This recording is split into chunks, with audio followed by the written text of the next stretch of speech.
Las películas no se odian, al contrario, normalmente las amamos. Amamos el ritual de ir al cine, pero hacerlas es muy distinto a verlas.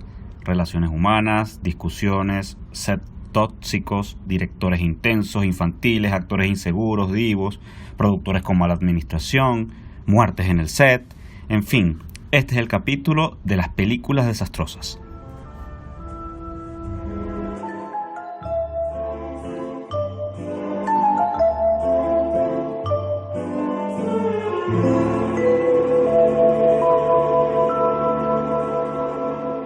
Bienvenidos a un nuevo episodio de Al Final de la Pantalla, donde hablamos acerca de lo que nos ocupa, preocupa e inspira del cine. Por acá les habla Ismar Guerrero. Y por acá Edgar Roca.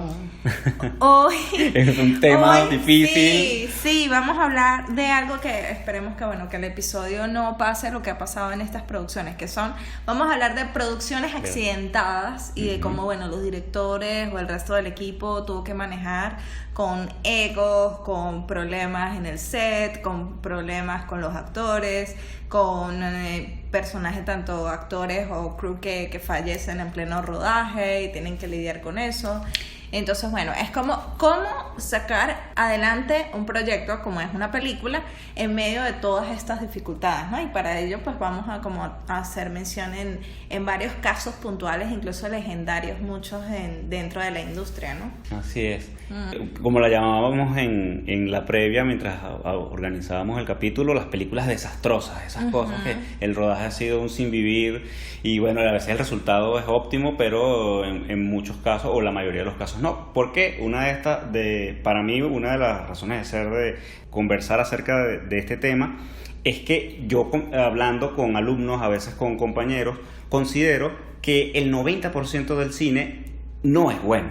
Okay. La gente me refuta eso. Yo digo, es que es muy complicado unir todas las partes, o sea, a veces, como director te toca tratar con muchas distintas maneras de ser, personalidades distintas, y a veces en el rodaje pues todo va de la mano, pero entonces tienes diferencias por producción con alguien, o se te complica más de la cuenta, o como ha pasado que hace poco estaba en un festival y vimos una película venezolana donde perdieron la mitad del material. Y la película duró 2 años para terminar de editarse.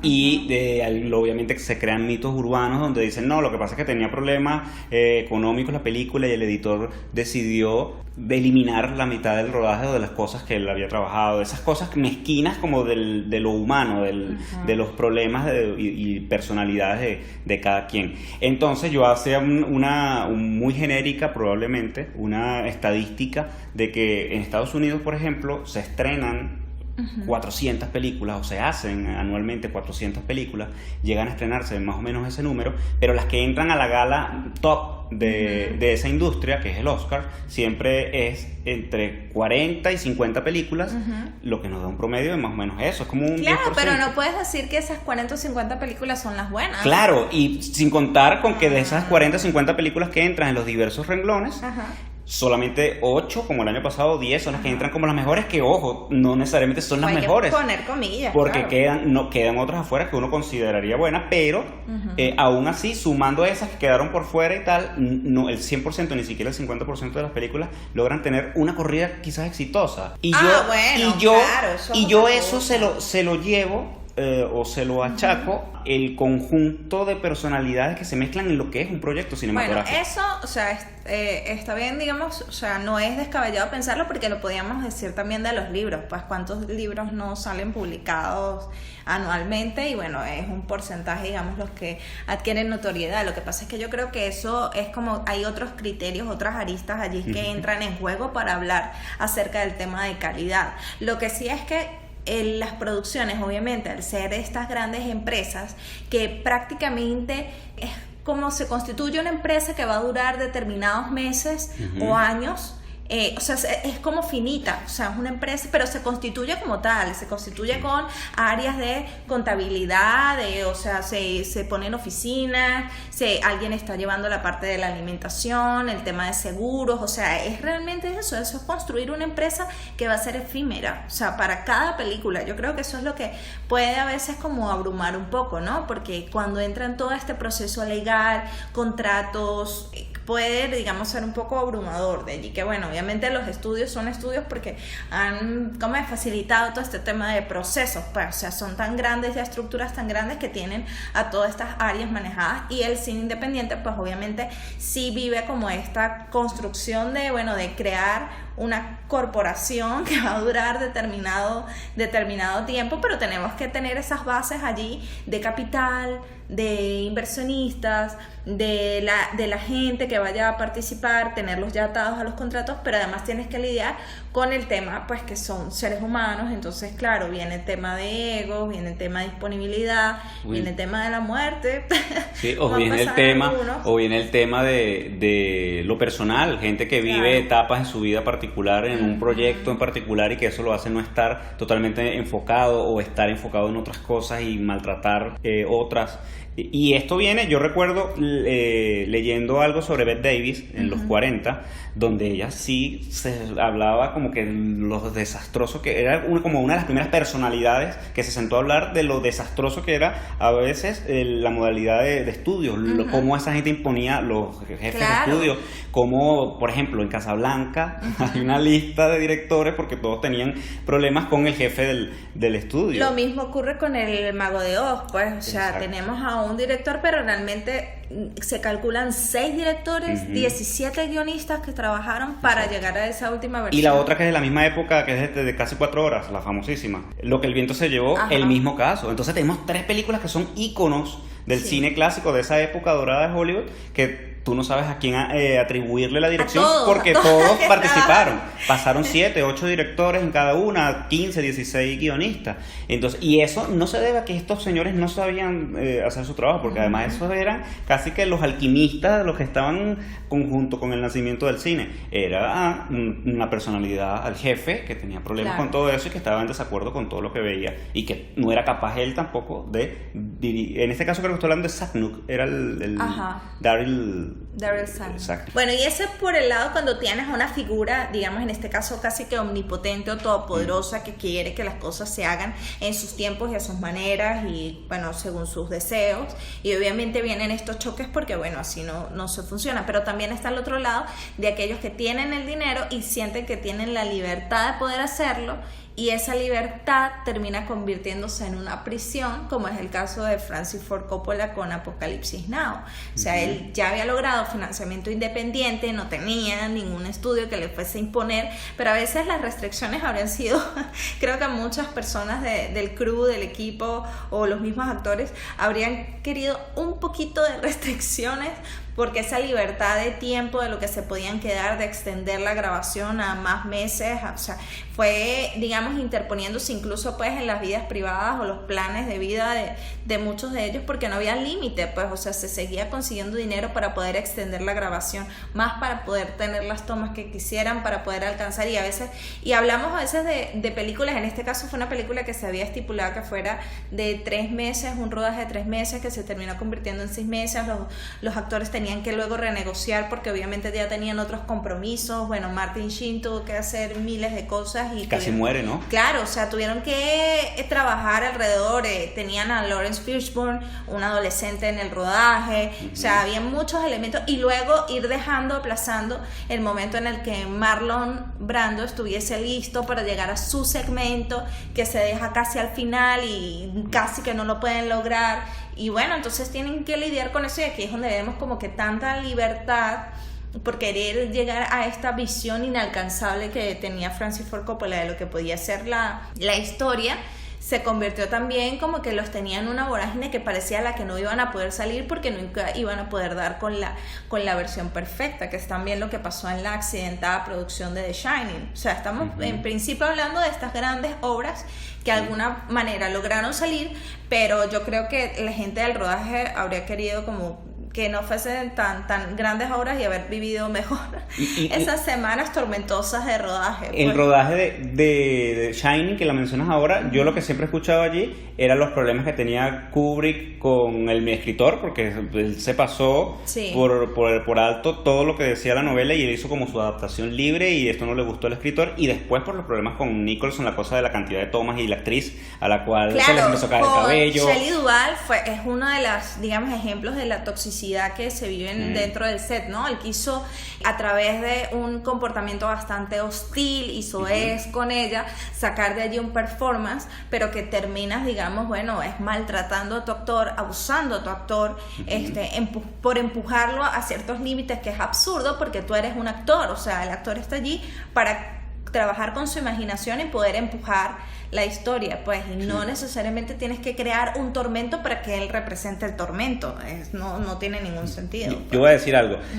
A mí The Shining es la película que menos me gusta de Kubrick. Okay. La gente la ama y a mí realmente me gusta más Barry Lyndon o incluso la última película que tiene esa cosa romántica, exacto, en el tema de que, bueno, la dirigió y no la vio estrenada y murió, pero The Shining no, incluso La Naranja Mecánica me parece lograda, pero The Shining a la gente le encanta y yo la valoro sobre todo por King, eso sí, Stephen King me parece como un ejemplo a seguir en cuanto a escritura, porque es un tipo que produce, pero de una manera, que tiene como 50, 60 novelas en 40 años, y tú dices, ¿y este hombre cómo lo logra? Es como que para tener, yo estoy que busco una foto y la tengo ahí como, estos son los tipos que hay que respetar, porque de verdad ha hecho de su vida eso, pues ha dedicado su vida a escribir y es increíble. Y me parece, cuando me enteré de que obviamente Kubrick pues violó un poco y adaptó y cambió todo lo que era la historia, yo dije, oye, fíjate, me provoca, tampoco que soy asiduo a leer las novelas de King, y ese es mi estilo de cine, pero bueno. Hablando de la muerte de gente en rodaje, yo recuerdo la película ganadora del Oscar en el año 1972, que es La Noche Americana, que es una de esas películas que a mí me hace como amar todo lo que es un rodaje. Pasa dentro de la película, una de las cosas que pasa es que uno de los actores muere en el rodaje. Y esto se ha visto, era como revolucionario en esa época, pero esto ya se había visto. Y se siguió viendo, hablamos como El Cuervo. Cuando era niño yo recuerdo esa historia y decía, pero ya va, y este actor, yo me recuerdo de unos 8 o 9 años, escuchar ¿sabes? El buzz de que este hombre le había muerto en rodaje por error, un poco como lo pasó en Venezuela en una obra de teatro. Y lo veía ahí y decía, oye, pero está muerto, pero está bien. Y era un niño, por supuesto. Yo fue como mi primer acercamiento a ese tema de que, bueno, en un rodaje pueden pasar cosas y... Sí, bueno, en ese caso pues obviamente hubo un tema que es como lamentable que estas cosas ocurran para que se den ciertos cambios dentro de la industria como tal, en un tema de seguridad, ¿no? En el tema de stunts, pero previo ya habían pasado una mala, terrible situación con The Twilight Zone, que había sido dividida en 3 segmentos, producida por Steven Spielberg, y cuando llegan al momento de John Landis, que él va a dirigir uno de los segmentos, bueno, es lamentablemente, uno de los casos más representativos de lo que son condiciones inseguras dentro del set. Tenían que hacer una toma, obviamente, en el que se da una explosión y pones a tu actor, no pones a dobles, sino pones a tu actor, en este caso el protagonista de la historia, que es Vic Morrow, que es el padre de Jennifer Jason Leigh, una figura, un actor representativo. Lo pones con 2 niños, en este caso 2 niños creo que filipinos, porque es un tema de que es un personaje que está teniendo flashbacks a tiempos de guerra. Entonces el actor está allí y tiene a los 2 niños actores que tiene que cargar. Cuando se da la explosión termina afectando al helicóptero que estaba sobrevolando y el helicóptero cae sobre ellos 3. Y esa es una producción, la película es completada, es terminada, pero tiene esa carga. Mató a los niños y al nombre. A los niños y a Vic Morrow, sí. Al papá de Jennifer Jason Leigh en rodaje. No sabía eso. Es uno de los casos más fuertes y al mismo tiempo habla de cómo hubo esta movida, digamos, dentro de la industria para proteger a John Landis de que no sufriese consecuencias, digamos una sentencia, pues. Pero para protegerlo por homicidio, ¿cómo es? No planificado, pues. Involuntario. Exactamente. Entonces hubo como todo este tema de cómo todos se fueron alarmando y se fue descubriendo la serie de que esa toma nunca se debió haber realizado, no tenían las garantías de que la explosión, de la seguridad en cuanto a la explosión, de que tú pudieses, colocases a tu actor allí en escena en unas distancias, digamos, propias. Cuando se fue revelando más y más del caso, se fueron revelando más las arbitrariedades que se dio y que esa escena sencillamente ese día no debió haberse grabado. No estaban las condiciones dadas para que se dieran. Entonces, bueno, se da un tema de que, bueno, es una imprudencia o es la presión de la producción por llegar a cumplir los tiempos. O sea, hay miles de cosas que levantó vuelo, levantó polvo, pues, por así decirlo, ese caso cuando ocurrió. Que generó ciertas alarmas, pero allí tienes la pérdida de 3 personas, incluyendo 2 niños, en escena, por una película, así donde tú pones ya los límites de que mira, claro. no. Y bueno, muy recientemente pasó eso porque obviamente fue bastante representativo dentro de Hollywood, pero aún así no arruinó la carrera de John Landis ni nada por el estilo, o no detuvo que la película no saliera. Creo que ellos dejaron el momento de la explosión allí, o sea, es además bastante mórbido, totalmente. Ese es el único segmento que, bueno, yo en lo personal nunca he visto. Pues yo he visto el segmento de John Lithgow, pero ese particular, el de Big Murray, no lo he visto, y de verdad que sabiendo la historia no lo podría ver. No, claro. Y bueno, se dio muy recientemente con una película independiente, el que muere una de las que trabajaba en el equipo de cámara. Estaba ajustando obviamente todo el tema de la cámara para poder grabar el paso de trenes y carriles, y bueno, es llevada, pues, o sea, no se pudo medir. Se supone que en un set, o sea, el tema de la seguridad es lo más importante. Entonces, ¿qué tienes? Tienes a ciertas personas en distintos puntos que te puedan ir avisando cómo es la situación, cómo estamos de tiempo, cómo se está dando. Al parecer hubo problemas de comunicación, y esta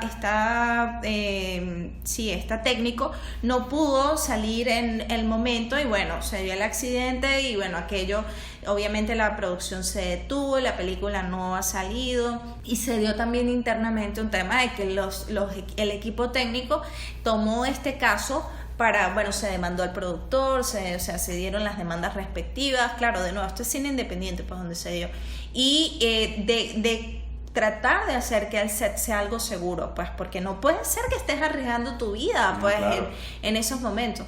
Y también ha habido como una movida, pues, para el caso de lo que son los trabajadores, los dobles, los stunts, claro, que también fue, bueno, un caso que se dio a conocer en el tema de Deadpool 2, que entonces la chica, la doble de Sassy Beats, que tenía que hacer una acrobacia en moto, un tema también de tiempos igual, ella había hecho 2, se le había exigido, o sea, en estos casos siempre sale negligencias por allí, sale en un tema de que no hubo un tiempo de seguridad, presión por tener la toma antes de que se nos acabe el día. O sea, siempre empiezan a salir todas estas aristas que dicen, bueno, todas estas fallecidos pudo haberse prevenido, o sea, claro, todas estas muertes se pudieron y haber la culpa directa para mí es en esos casos los directores por empeñarse a hacer cosas sin tener las garantías. Por ejemplo, eso que tú cuentas del landing me parece horrible, porque por ejemplo lo que retrataba La Noche Americana es que el actor moría de un infarto, causas naturales, claro, que aquí incluso me pongo a comparar todos los desastres que han pasado en la industria. Las cosas que pasan acá son mínimas, así que siempre los fallecidos estamos grabando en la Gran Sabana y lo picó un mosquito y no tenía la vacuna, y pues, cónchale, quizás el error es no haber tenido la vacuna, claro, o se fue a dormir el técnico y no volvió al día siguiente a su trabajo. Eso es normal, pero esto, claro, es una cosa que no tiene que pasar. O sea, el año pasado se estrenó en Venezuela una película de un francés que es famoso por hacer estas películas.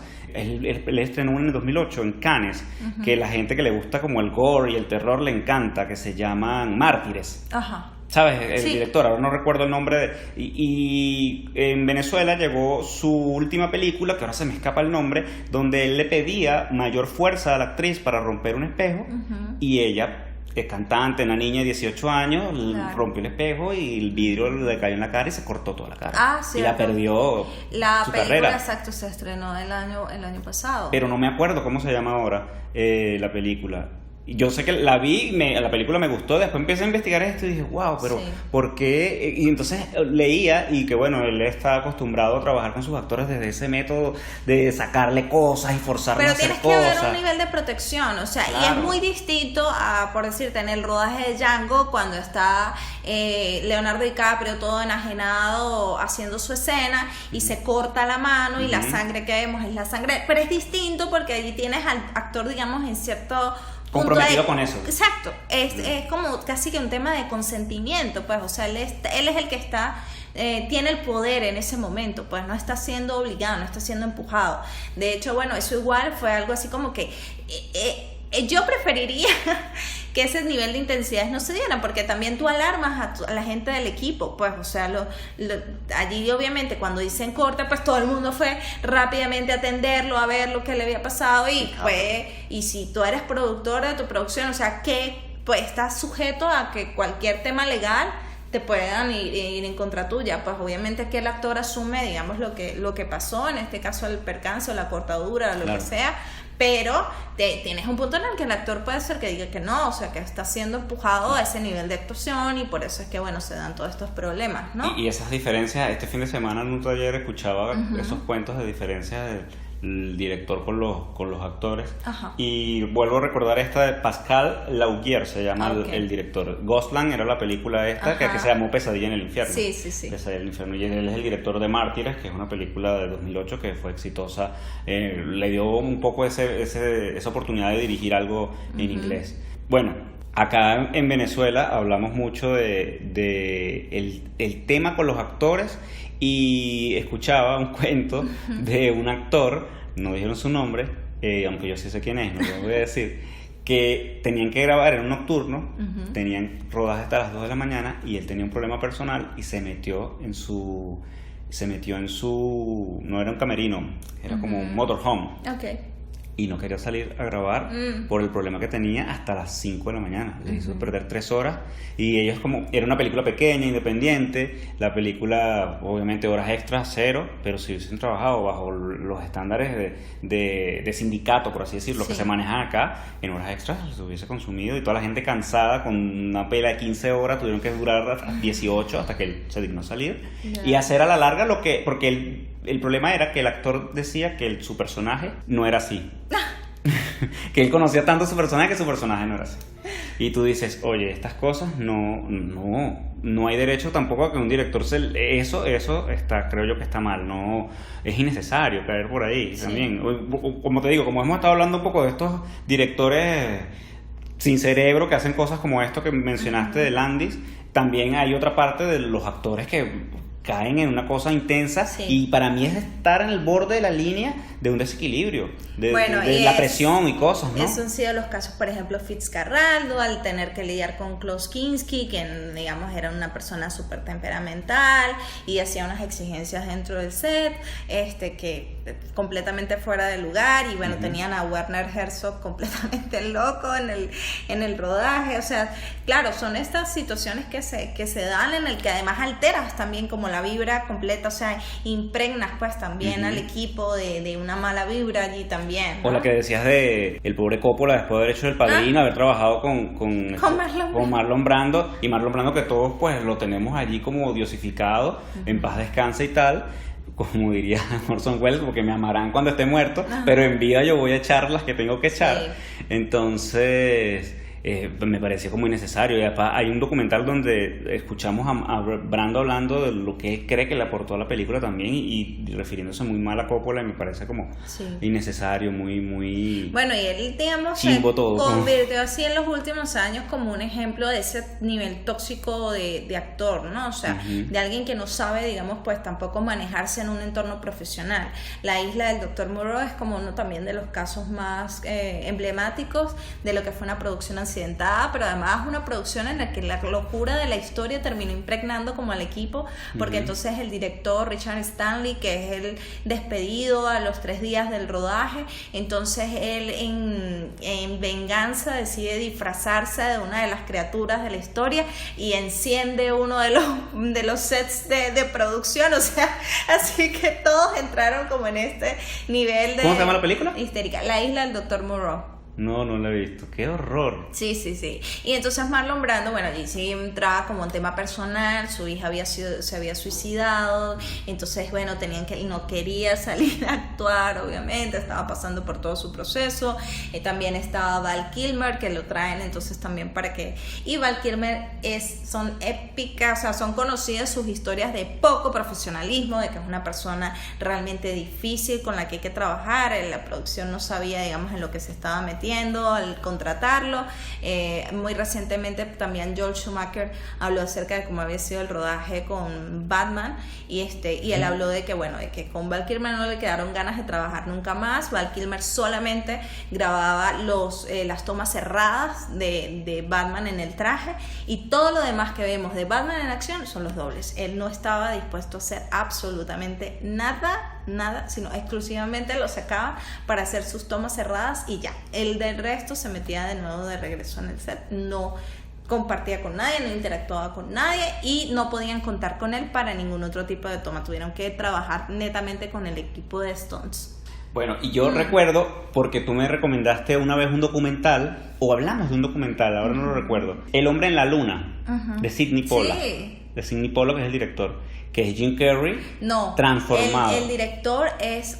Sí, es Sidney Pollack. No es Sidney Pollack. El de Alguien voló sobre el nido del cuco. Exacto. Es Milos Forman.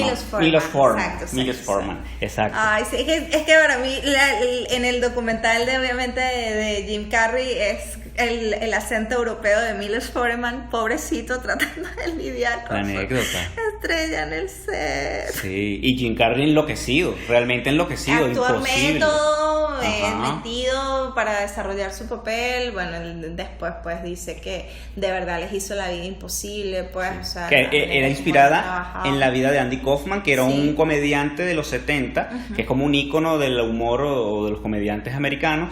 Carrey creció viendo entonces él estaba metido, es como si yo, que me encanta El día que me quieres, me encanta Cabrujas, esté en una onda de que yo soy Pío Miranda y dure de aquí hasta el domingo haciendo Pío Miranda, diciendo cosas y saliendo de bueno, horrible. Y hay una anécdota muy graciosa donde en el fin de semana que sale en el documental, Milos Forman lo llama y y le dice, por favor, deja de actuar, y el otro le responde como Jim Carrey, y él le dice, ok, pero ¿qué quieres? Que entonces empiece a ser yo mismo y ya me salgo de este personaje y tal. Y el hombre le dice, no, es que solamente quería hablar, ¿sabes? Contigo, un momento con la persona de verdad. Sí, exacto, ya, además podemos seguir. Yo digo, ay, pobre Milos Forman. Además muy que, fuerte. Sabes que con Forman, la anécdota esta con Truffaut, con el Amadeus, porque también es el director de Amadeus. Entonces es como, a mí me da como un poco de ternura, como mi pobre hombre, todo lo que dije una mala palabra. Wow. Se me salió. Ya no podemos poner este episodio como clean. No. Bueno, y volviendo al tema de esto, habíamos hablado un poco de los desastres y de los accidentes en rodaje por Brandon Lee, que era el del Cuervo, que fue el actor que falleció, que era una película de Alex Proyas, que es un director egipcio. Y bueno, a partir de ahí hemos hecho estas menciones. En Venezuela creo que nuestro cine más bien es limpiecito, hay una que otra cosa como... Bueno, pero si ahí, digamos, ya es el otro tema, el de que pueden ser producciones que se quedan sin capital y la película termina, claro, o sea, sin poder salir, o sin... Creo que son muchas, ¿no? Lamentablemente, ¿no? Las claro. historias... Ya yo entré en esa lista también, en un momento donde hay que, ¿sabes? Que tú aprendes a pedir fiado, a decir no ahorita, sino la próxima semana, esas cosas, pero que son también terribles, a mí me parecen terribles, porque a veces dañan relaciones con gente. Bueno, ¿no? y eso pues también ocurre pues mucho, eso es como muy propio del cine independiente. Un caso representativo también fue La Fuente de Darren Aronofsky, que por un momento también perdió todo el dinero que había asegurado para la producción, y eso hace que se retrasen y que vuelvan otra vez y que pierdan a los actores iniciales y tengan que luego obviamente tratar de improvisar y con los actores que estén disponibles, y cambian a veces el plan y pues termina siendo para bien, terminan a veces convirtiéndose pues películas de culto, pero de ninguna manera recuperan el dinero invertido, para nada, o sea, tienen como bueno este beneplácito de conseguir luego fanáticos o gente que aprecia culto, o valora, pero no es que la producción como tal se ve remunerada. Pues, fue una empresa que fracasó. Sí, quedan y como tú hablabas de esa comparación de las empresas, si lo llevamos por allí, yo creo que la industria americana es muy exitosa porque la mayoría de sus empresas, entiéndase película, por lo menos $1 recupera lo que ellos declaran como presupuesto de producción. Pero en el estudio, porque es que yo creo que también ocurre lo que tú dices, tenemos a muchos que no sabemos en Estados Unidos cuántas películas se estarán haciendo y cuántas no llegarán a culminarse porque bueno, falta capital, y de alguna forma extraña cosas como The Room de Tommy Wiseau si llegan y tienen su capital y sí. Pero ese señor levantó $6 $6 millones para hacer eso que hizo. Es así.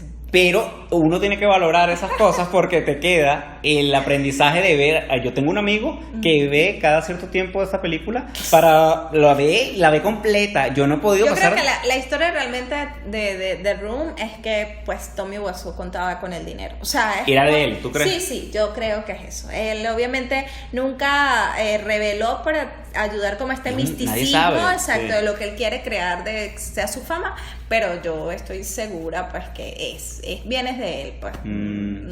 ¿Cómo es? Un millonario o alguien que tiene una herencia, pues, y de allí es que obviamente ha logrado sacar esta cosa adelante, pues.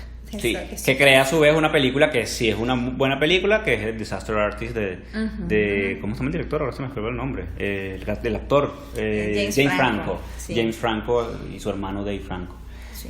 Bueno, y el cine incluso en altos niveles como es la industria, por ejemplo, ya hablando Disney, Marvel. Bueno, Disney tenía hasta desde la historia animada, La Bella Durmiente fue una de las producciones que más tiempo se tomó 8 años, o sea, fue una cosa que estaba fuera de los tiempos que una película animada solía hacerse porque se enfocaron en que quisieron hacer toda la Bella Durmiente, o sea, la grabaron con personajes reales. Sería interesante luego poder ver ese footage o esa película, pues, claro, que prácticamente se rodó, pero dicen que fue un tema, o sea, económico.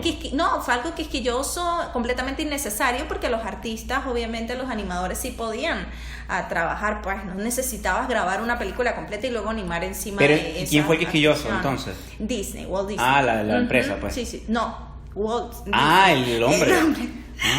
Exacto. Quiso como eso para empujar un momento de un tema de realismo, pero bueno, dicen que realmente fue un exceso totalmente y fue lo que alargó la producción de una película que, de nuevo, a mí me parece una de las más hermosas películas animadas de lo que es ese periodo clásico de Disney, pero bueno, viene trasito esto. En Venezuela tenemos casos de películas que han tardado 20 años en estrenarse.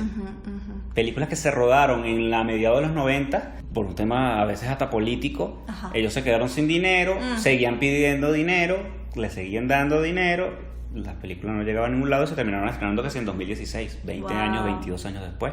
O una que se rodó en el 98, me acuerdo que también se estrenó el mismo año. Ese fue el año donde se estrenaron 4 películas que tenía. Una tenía 18 años, debe haber sido ¿Cuáles son? Sí, las decimos. Hay películas que, mira, ya te voy a decir. Una que se rodó a mediados de los 90 y se estrenó ese año. Otra que fue a finales y se estrenó ese año. Y otra que tenía más de 10 años. El director incluso no la había estrenado porque murió en el proceso. Él la rodó, que es el mismo director de Sheila, Una casa pomadita, que es una buena película. Entonces, ahí estábamos hablando de Bambi C4, que es una película que duró 10 años entre su rodaje y su estreno. Yo de esa película estuve escuchando, por esos 10 años. Pues, 10 años. O sea, cada año era así que este es el año en el que se el tema allí fue la propuesta de la película de un magnicidio, ¿no? La segunda película era El Irrigador, con Toco Gómez y una cantidad de actores que en la película ya salen jóvenes y que ya ahora tienen 15, 16 años. Es un accidentado del cine venezolano, o sea, los vimos envejecer. Sí, pero no era la idea. No era la idea, porque la idea era una comedia de un tipo que orinaba petróleo. Claro, ok. Entonces hay como que footage que falta, tiene como animaciones que para rellenar vacíos de la historia. Y la otra se llama Un tiro en la espalda, que es de un director que en los 70 en Venezuela fue muy exitoso, que hacía unas comedias intelectuales interesantes, que se llama Alfredo Lugo. Sus películas son Los Tracaleros, Los Muertos Sí Salen, son comedias que en la misma época de Anzola en los 70 tenían como éxito, llevaban a más de 100.000 personas a verlas. Y bueno, les pasó a ellos 3 eso con esas películas, y así un grupo de películas de Sistema Senac que se han quedado sin dinero, y incluso directores tan importantes como Alejandro Velame, por ejemplo, su primera película se rodó en 2002 y tardó 6 años en estrenarse, pero sí por un tema económico, que es El Tinte de la Fama. El Tinte de la Fama, que es una muy buena película, fue la que Venezuela ese año seleccionó y la mandaron a los Oscars.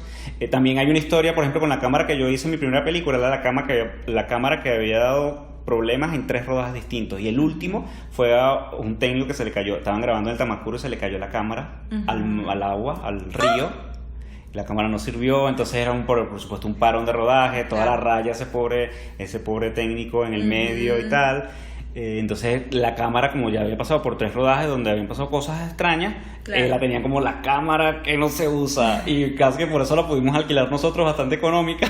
Pudimos trabajar con ella, no nos pasó nada, nunca dio problemas, o sea, todo salió bien, gracias a Dios. Pero yo que a veces me pongo supersticioso, yo pensaba, ay Dios mío, dime si esta cámara también pasa algo y se daña, porque tiene 3 rodajes encima donde ha pasado de todo. Entonces, bueno, esas son como más o menos un poco las historias acá. El director en todas estas creo que sale mitad y mitad, porque vemos que hay mucho de la parte actoral, mucho de la parte de producción, si es por el tema económico, y mucho del director. El director, sobre todo, creo que sale perdiendo o con el mayor número de check en cuanto a accidentes con sus actores se trata, por exagerar o por irse por el lado innecesario de pedir cosas que no pero están bueno, también hay que garantizadas. notar que muchos de estos directores pues han logrado, digamos, salir, o sus carreras no se ven interrumpidas. Totalmente. Pues, ¿no? Han logrado salir adelante, pero siempre me sorprende que las directoras les cuesta mucho más, pues, o sea, cuando se ven involucradas a veces en muchos, o la película, digamos que no aguanta, o sea, si existen problemas y es una directora, es así como que ¡pum!, la cambian, como fue el caso de Lynn Ramsey con Jane Garagond, o como fue el caso de Thor 2 y Patty Jenkins, o como fue el caso de Wonder Woman con Michelle McLaren. Es como que no ni siquiera tenemos la historia completa de estos desastres con una mujer al mando, porque es así que no, rápidamente y casi se podría decir lo mismo de Andrea Arnold, con Big Little Lies. Exacto, es así que, oye, buscan la manera rápidamente de minimizar el rol y creo ya, que en todos los casos, y quedan con la fama, lamentablemente, esas directoras, de que son difíciles, claro, no se pueden trabajar. Pero yo prefiero 1000 veces que queden así a que hayan hecho lo del loco que hizo John Landis. Y ese hombre siguió dirigiendo, que es lo que tú dices, ¿sabes? Sí. Y él sigue siendo una figura dentro de Hollywood, y todo el mundo, o sea, siempre, cada vez que pueden. Porque es un hombre joven, además. Hay que recordar que John Landis en su rodaje asesinó a 3 personas, o sea, así que y bueno, y su hijo por mucho tiempo también gozó gracias a la fama de John Landis, Max Landis, y fue una figura completamente tóxica dentro del entretenimiento, pero al cual se le dio, digamos, la vista gorda de sus excesos, de sus abusos, de su actitud acosadora, hasta, bueno, que ya obviamente llegó un momento que se hizo insostenible, las denuncias fueron cada vez más fuertes, y bueno, o sea, se espera la industria que él sea una de esas personalidades que ya sean puestas a un lado, pues, pero él por mucho tiempo gozó del visto bueno, y él venía después de ser el hijo de John Landis, pues. Y Landis tiene una película que yo tengo muchos amigos que le gustan, que se llama Three Amigos, que es una comedia que pasaba mucho en la televisión local acá. Dirigió hasta 2010, tiene 10 años que no dirige, ya tiene como 70 años. Y yo recuerdo, además, hablando de eso, un caso de los directores, que es la diferencia entre la industria y nuestro medio acá. A un director le pasó que él quería manejar el carro donde iba la cámara, porque él le gustaba usar la cámara, y montó la cámara a un lado, se metió por un callejón, pero el callejón era muy pequeño, y se llevó la cámara y destrozó la cámara.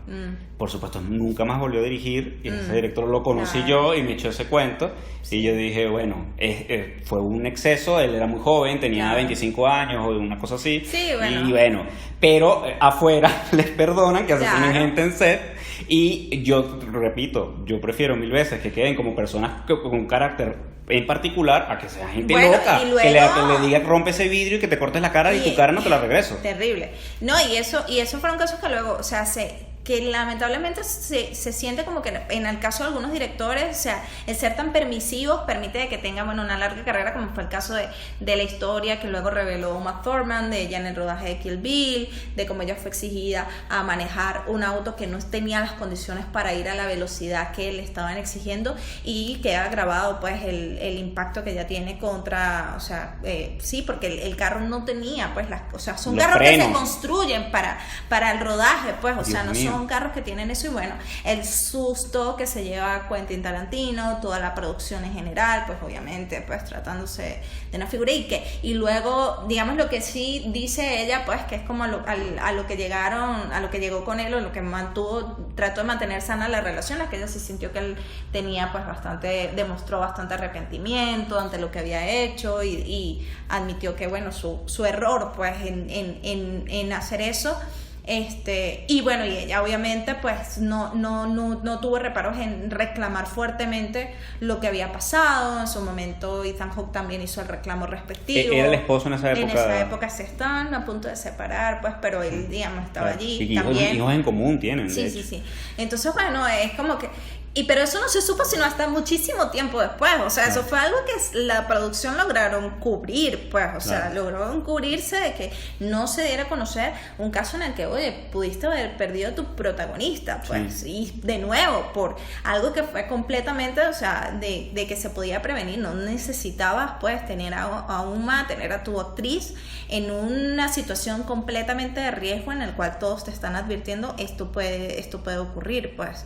Entonces, bueno, son esas cosas que van revelando a veces de cómo cuando se llega a ciertas instancias vienen unos niveles de protección, y lo que estamos sabiendo realmente no es ni siquiera, es apenas la punta del iceberg de lo que está pasando, ¿no? Y lo que tú dices es tan lapidario que te lleva a pensar a que en todos estos casos que nosotros hemos mencionado de la industria americana, son películas que terminan siendo exitosas en taquilla, todas. O sea, Apocalipsis Now costó 30 millones según declara, y hizo 300 millones, y estas de Kill Bill, por ejemplo, hablando de Tarantino, son películas exitosas y a pesar de, ojo, eso quiere decir quizá que un rodaje atropellado, accidentado o desastroso no necesariamente hace de ella una película desastrosa, aunque a uno le pierde el valor cuando pasan cosas claro, como pero también ves, bueno, cuáles son las estructuras de poder que se van movilizando allí para que garanticen el estreno, garanticen el lanzamiento, y que bueno, que estas historias de cómo fue la producción sean pasadas de largo, y como en otras pues tenemos estas grandes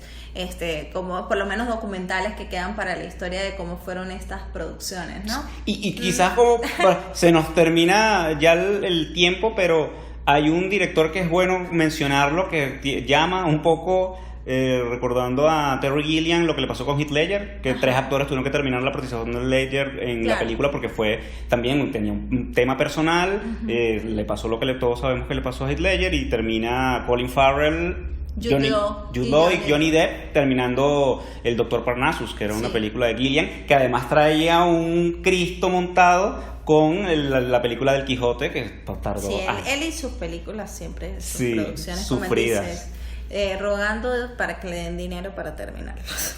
Así, ¿no? Y tú oyes esos cuentos, o La Inacabada de Orson Welles, que siempre me gusta mencionarla porque la estrenaron ya después de 30 años de muerto Orson Welles gracias a Netflix, ¿no?